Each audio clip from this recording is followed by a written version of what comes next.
just things are tense, powder keg, not a lot to set it off, Nick.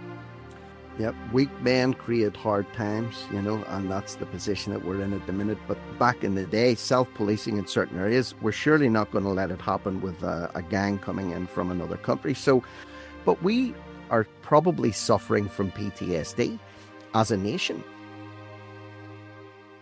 Hi everybody, and welcome back to Nick Talks. This episode's amazing guest and first time on the channel is an online friend of mine, Rick Munn. How you doing, Rick?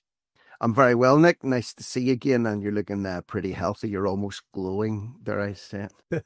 I came off holiday about 6 weeks ago, so I've still got a bit of a tan. And I've turned my studio lights down to, I forgot what it's called, but it shines like a tan light on me as well. So I'm a bit fantastic. I'm going to have to get some of those here. Rick, we spoke I've spoken on your channel, which will be in the description of this video, so please subscribe to Rick's channel.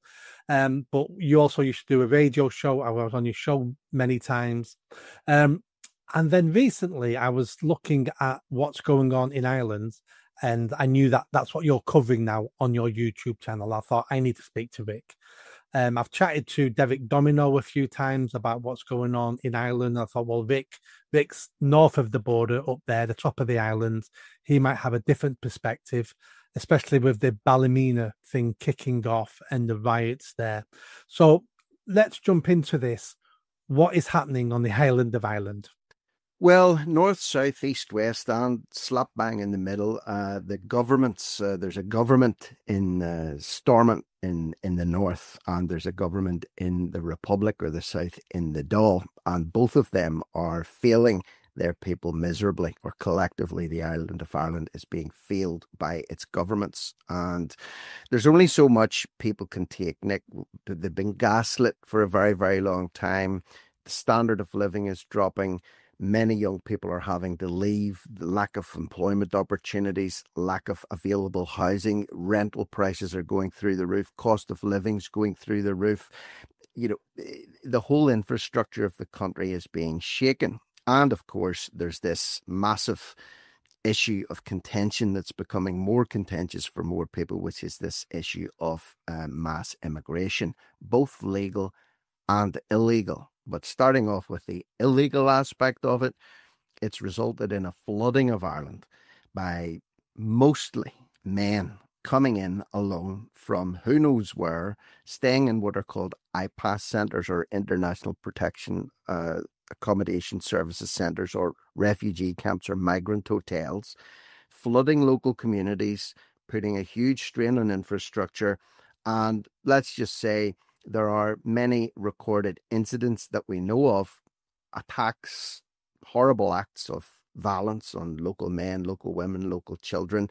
People are asking questions. How can this be allowed to happen? How can our government allow this to happen unchecked at borders? Unknown people flooding into the country, billions of taxpayers' money every year, accommodating them, feeding them, clothing them, giving them living expenses, having them jump over Irish people on the ladder for housing and school places in some cases. So understandably, people aren't happy. But when you do that over a long period of time, tensions get very, very high, Nick, when you're being gaslit, ignored and demonized by your government, called a racist, a fascist, a far-right agitator, a xenophobe. All that combined has resulted in us getting to the point we're at now, where we're seeing huge protests on the streets of Dublin, of Cork. There's more lined up for the summer in Waterford, Galway, Belfast, rioting happening across the north, or the Northern Ireland 2 weeks ago, in many, many places. Just things are tense, powder keg, not a lot to set it off, Nick. Yes, I mean that's my interpretation of what's going on over there. We've had this in the UK, in mainland, all my life, since the Windrush, basically. But it's been drip, drip, drip. It's been like it's like being given poison a tiny bit at a time, and your body becomes used to it and gets more tolerant of that poison. And it's only recently, with the increases in mass migration in the UK, that people are beginning to go, oh, and the atrocities, bombs. I heard the Manchester Arena bomb go off. I lived around the corner.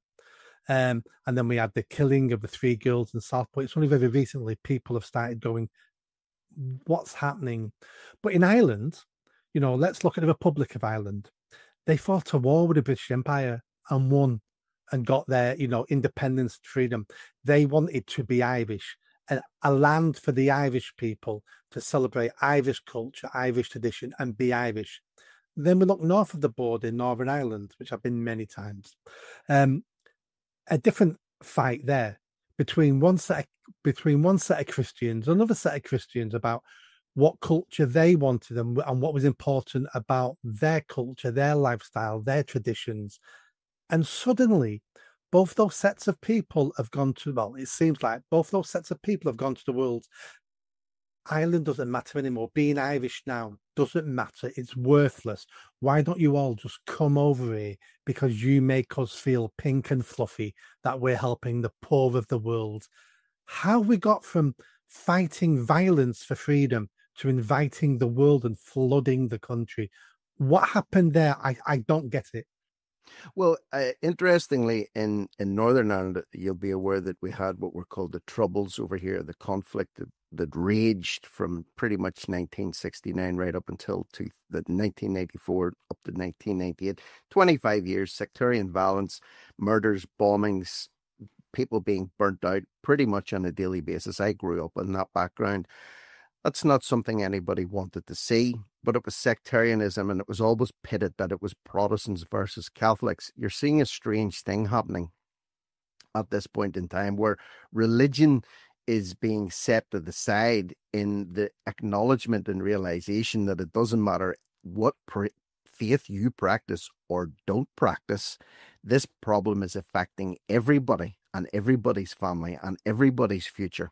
Okay, and the people in the past, for example, nationalist parties, especially in Northern Ireland or the north of Ireland, Sinn Féin, the SDLP, have almost become globalist. The old mantra over here from a nationalist or Republican party would have been Brits out, get the Brits out of Northern Ireland. It's the occupied 6 counties. That was always the mantra, seen it sprayed across many a gable wall of a house. Brits out. Well, nowadays, they still hold on to the Brits out mantra, but it's Eritreans, Somalians, Nigerians, Afghans, Albanians, they're all welcome in, but get the Brits out. So it's almost turned into a parody of itself, Nick, and many people from nationalist communities and areas are seeing their long-established leaders effectively turn traitor on them and encouraging the flooding of the country by, in many cases, unknown people. There are people coming in legally. There are people working and paying their taxes as well, but we don't have the infrastructure. There aren't enough houses being built. There aren't enough affordable houses for young people. There aren't enough job opportunities for young Irish graduates. So they're leaving the country, which in turn sends up this spiral of people needing to be brought in to prop up the economy for overseas because the Irish people are leaving. So it's this vicious cycle that's got us to the point that we're at now. But people, the penny's beginning to drop. Maybe our enemies aren't our neighbours, our working class neighbours, Nick. Maybe our enemies are those people that sit on the houses on the hill and occupy positions in Parliament. Maybe they're the ones that are to blame for all this, not our next door neighbours. So my next question is this. We know about Northern Ireland and the Troubles. I used to go on holiday there every summer during the Troubles because my stepdad came from Kilkeel, a little fishing village in County Down, and my father came from County Offaly. So every summer I'd spend a couple of weeks in County Offaly and a week or two up in Kilkeel. So I know the island well for a Brit. We know the Troubles in Northern Ireland. They're not ancient Troubles. I mean, people like you and me, we remember them. Over 3,000 people murdered, 16,000 bombs exploding, tens of thousands injured. It was basically a horrendous mini civil war. There's people there who remember that. It's still modern day culture. Can you see the violence escalating? We've seen a little bit of it in Balamina, but we've seen it in English cities as well over the stabbings last year. My fear is if you're going to mess with any part of the United Kingdom, the last part you really should be messing with is Northern Ireland because of their recent history. Is that me fear mongering? Is that me really not understanding the people of Northern Ireland? Or is there a scintilla of truth there? No, I was talking to a good friend of mine. His name is Mark Anthony, and he and I talked recently on my channel, and we were talking just as two guys who grew up during the Troubles. I suppose you would say from opposite sides of the fence, but we're very, very good friends, and I love the guy to bits. I've had him on many, many times, and we see completely eye to eye with every issue that's affecting Ireland societally at this point in time.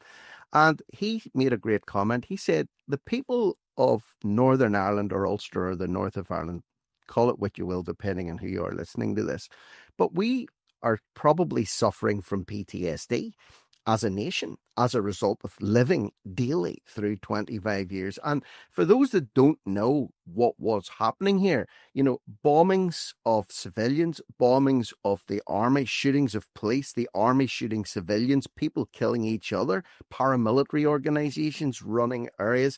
This happened on a daily basis. And every year, a marching season would come where there would be heightened tensions that could result in all hell breaking loose on a grand scale. But that was the people of the areas coming against each other.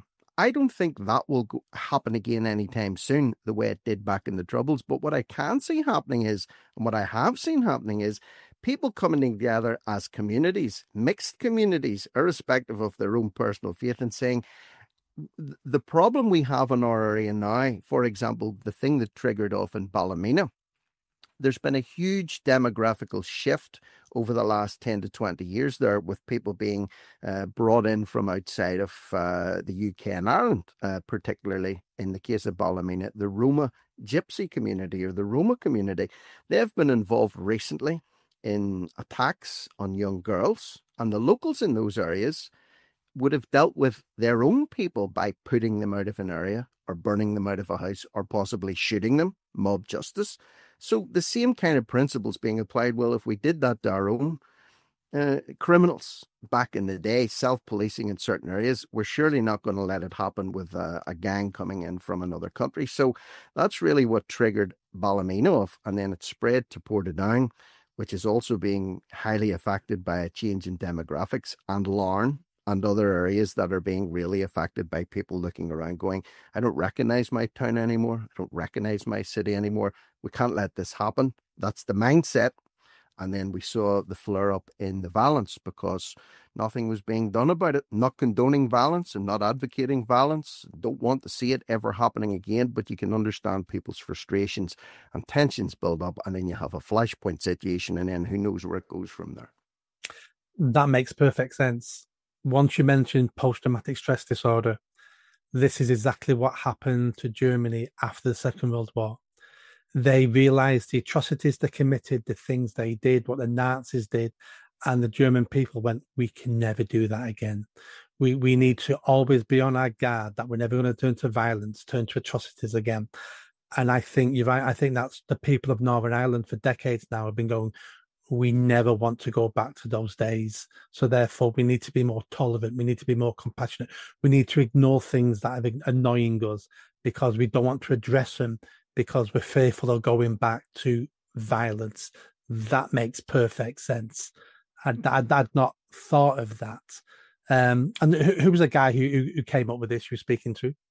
His name is Mark Anthony. I suppose you would say he's just a commentator, somebody that I've known for years. I used to have him on as a guest when I was on TNT as well, and just somebody I became friends with. I went down and visited him actually in his home last week. We had a fantastic afternoon together, just mulling over what's happening and the way things are going over a cup of coffee. So, he's somebody I would classify as a good friend now, but he coined that phrase, and when he said it, it really resonated with me. And, when you're going through a lot of stress and trauma, you said you become almost desensitized to it. Well, I think that's what happened with us.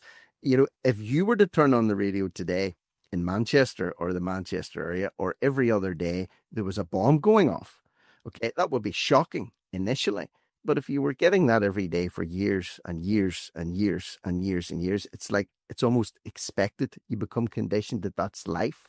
And then when it stops, you're almost looking around for where the trouble is. But now people can start to see the building of tensions again. It's almost triggering those that did go through the troubles, and they're thinking, God, I don't want to go back to those days again. We can't let this happen. We must take decisive action. So it's very complicated up here in many, many ways. And it always has been. Always has been, and always probably will be. Yes. Yeah. I mean, I remember going to, like, say, Northern Ireland as a child, and I'd meet kids, and the first thing kids would say to me is, "Are you Catholic or Protestant?" Because they knew I was English, so they couldn't work out. And the first thing they do to you is ask you. And I used to, to begin with, I found that extremely weird. But that's how life was there, in the late 70s, early 80s. Have the troubles in Balamina at the moment stopped? Because I see nothing on social media. Yes, they have stopped. However, I've seen people doing reports, independent journalists doing reports, or people doing reports in that area, and the tensions have not went away anywhere. The demographic change is still in place. Some of the perpetrators of those crimes, their families are still in situ at this point in time. So as per today, or over the last day or week or so, the tensions and the violence most certainly, thank God, has subsided, but it wouldn't take an awful lot. It maybe would take one more so-called incident to happen to trigger that off, not just in Balamina, but remember, Portadown was serious rioting going on in Portadown. Larne Leisure Centre, they burnt that place out because they found that the people fleeing from Balamina that were burnt out of their houses, the Romas that fled from Balamina, the Northern Ireland Housing Minister told people on social media where they were. They said they're now being housed in Larne Leisure Centre. So a mob descended on it and set it on fire while it was still full of people. Okay, so that's the level of, tension that's there. So it's subsided for now, thank God, but it may not take much for it to go very bad again very quickly. Oh, and I can guarantee it will go bad again. It's like the UK now. It's like England now. We're just waiting for the next atrocity, and we'll have riots in England again. It'll take another Islamic nutcase to stab someone or plant a bomb or something, and we will get the Southport riots all over again. Except, I don't condone any of this, but I'm just telling you what I think is going to happen. Except next time they'll be more organised. The people who went and rioted at Southport didn't know what they were doing. It was spur of the moment.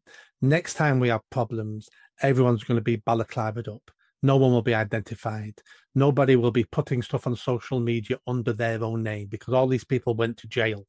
We sent a woman to jail for 3 years for posting something online that she then deleted a few hours later. I'm not saying I agree with what she put. There's an argument that she needed to be punished for what she put. But nowhere does that punishment ever should come near locking her up for 3 years when we have to let rapists and criminals out of jail to find the place to put her in. So I think Northern Ireland's the same. It'll just take another spark, and it'll all kick off again. But I think the question I want to ask is, are your elected leaders taking note of this? Or are they doing what happens in England, which is, you're all thugs, you're all racists, we're not changing anything, you need to change, you're the problem, you white scum, you Nazi, you fascist, you may live here and your ancestors may have built this country, but don't think for one moment it's your country, it's our country, because we're the politicians.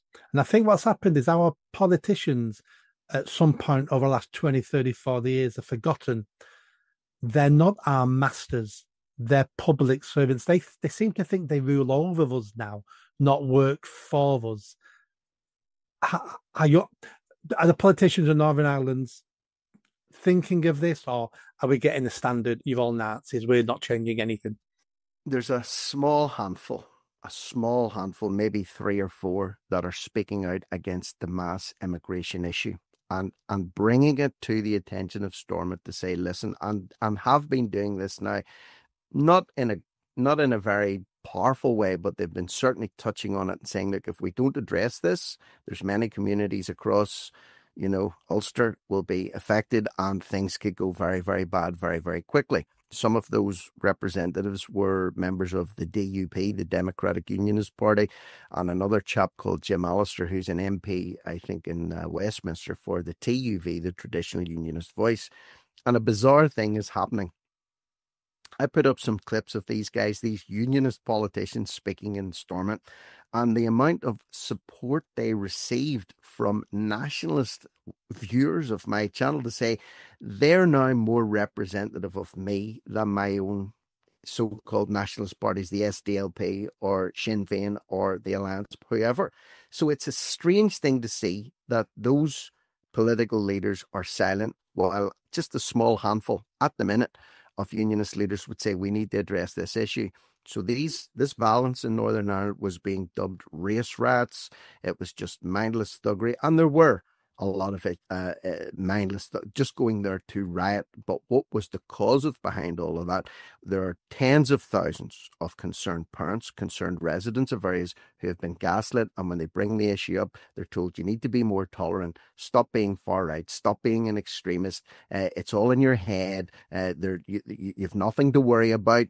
Yeah, they're being told that by people that live in gated communities or leafy suburbs in beautiful parts of Belfast, or have £100,000 a year jobs or whatever, consultancy jobs and Stormont jobs. They're not the people that are living in these communities. So that doesn't help either. When you ignore someone's concerns, and not only ignore them, but then actually smear them with derogatory terms for bringing those concerns up, what do they expect is going to happen? Maybe they knew that was going to be the outcome, Nick. Maybe this is part of the plan to allow chaos to descend, so harder laws and speech restrictions can be brought in. That could be part of it. God only knows. I noticed a big change. It would have been end of last year when I saw some demonstrations, some marches in Northern Ireland, and I saw people marching in the street. There weren't huge crowds, but some of them were carrying the Irish Republic tricolour, and others were carrying the Union Jack and other Ulster flags. And I had to double take. Most people over here wouldn't have realised how unique that was. I had to take a double take and go, is this Northern tricolour flags next to the Union? Who are these people? And that's when I realised things are changing. The two communities now in Northern Ireland now basically have a common, let's say, enemy, a common goal, and we all know, about how that can pull people together. And the people of Northern Ireland seem to be going, we may have differences between ourselves, but what we don't need is start importing new differences when we've not even resolved the old differences that we spent 25 years fighting over. The people definitely seem to have changed. I just don't. I mean, some politicians you've said are saying the right things, but we've been here in England now for decades and decades with this, and the gaslighting is so obvious. A good example from the UK is for the last 20, 30 years, we've been told no such thing as grooming gangs, no such thing as Pakistani grooming gangs. You're racist to even say it. Then evidence came out, and it was there may have been some grooming gangs, but there were so few in number. You couldn't say they were Pakistani or Asian or whatever. And then a couple of years ago, there is grooming gangs, but there's not much we can do about it. And there wasn't that many victims of the grooming gangs. And last year, or beginning of this year, our Labour government said, we can't afford to pay compensation to the girls of the grooming gangs because there's too many. It went from this problem doesn't exist. It exists, but it's only a tiny problem to there's hardly any victims of this too. There's so many victims we can't afford to pay them compensation, and that's the standard methodology of governments to brainwash and gaslight the people. They tell you first of all there isn't a problem, then they'll tell you it's a tiny problem, don't worry about it, and then they end up telling you the problem's too big, we can't do anything about it.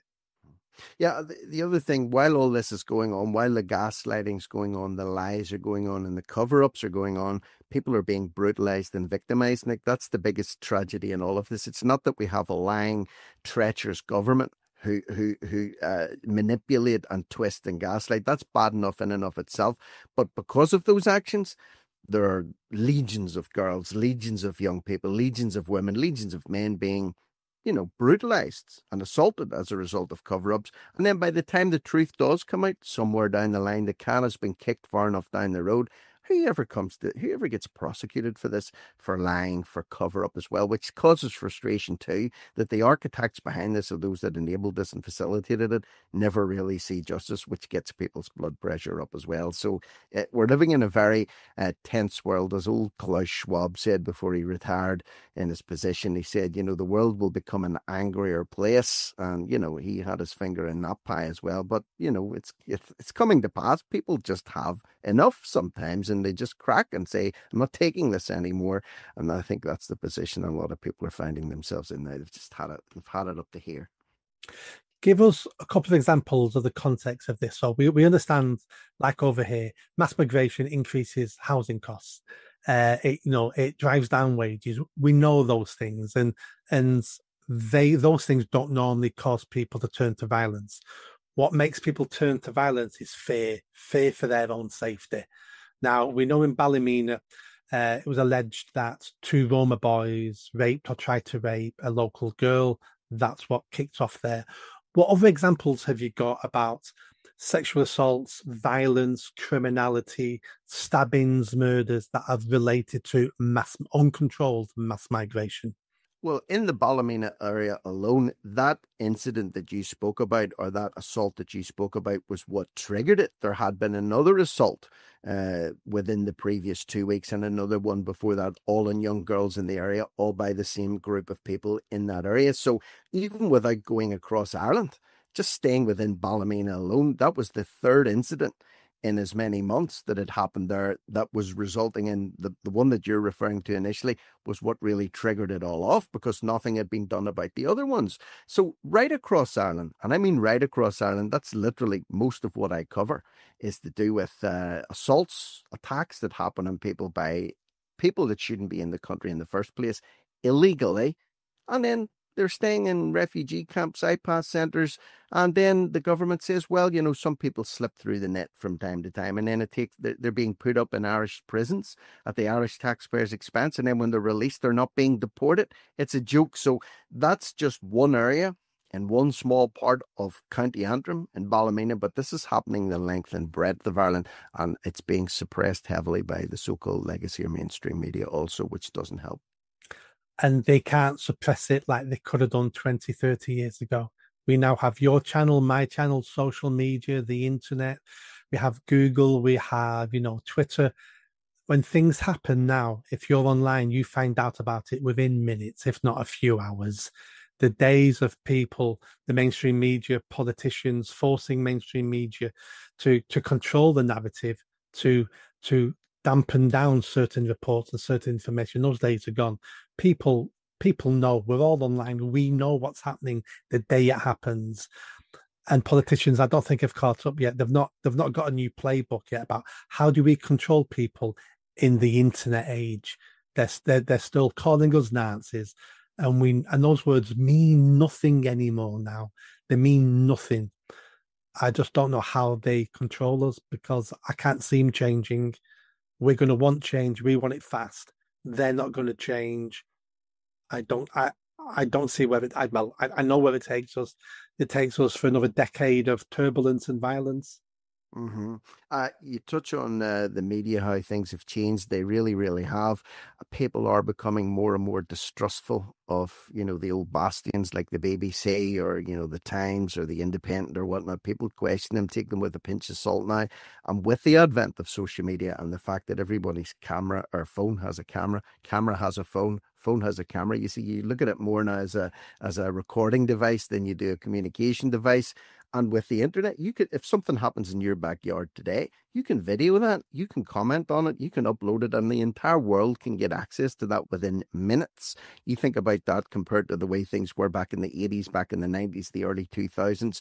This was inconceivable. So it's becoming harder and harder to keep a lid on the truth, which is, I think, what they're doing with, increasing hate speech laws, communications laws, clamping down on what people say online, frightening people that if you post a meme online, you'll do 2 years in prison. It's to silence people because they don't want the truth getting out there, because you can't argue with the truth, and the truth can withhold scrutiny. Lies cannot. Let's end on this. The only good news I've got is when a regime is failing and is getting close to falling, they become more and more authoritarian. And that's what we're seeing in across the UK and across Western Europe, more and more authoritarian. And that's because they're scared. The elite, the powerful, the leaders are scared, can see power slipping from them, and are reacting the only way they know how to, which is more and more iron fist. And we're going to have to take it. I think it's a good sign that things are changing. They're scared. Yep, weak men create hard times, and that's the position that we're in at the minute. But that cycle will continue. Those weak men will be replaced by strong men, strong women, strong young people coming up through the ranks that have seen enough, heard enough, and experienced enough. So their time will come. Their time will come. They will not be in situ forever. And this is a cycle, and that cycle must come to an end. And those people that are gloating at the moment and rubbing their hands together and getting fat off the misery of others and rich off of the suffering of others, that's only for a season. So we need to persist. We need to keep the boots on. We need to knuckle down and not let up, because they're not letting up. As much as we're pushing to remove them, they're clinging on to that power with whatever ounce of strength that they have left. But persistence gets the job done. Here, here. Agree with every word you said then. Rick, thanks for coming on. If you're watching this, go in the description of the video and you can subscribe to Rick's channel there. And let's catch up again soon. Thanks very much, Nick. Lovely to see you. Bye bye.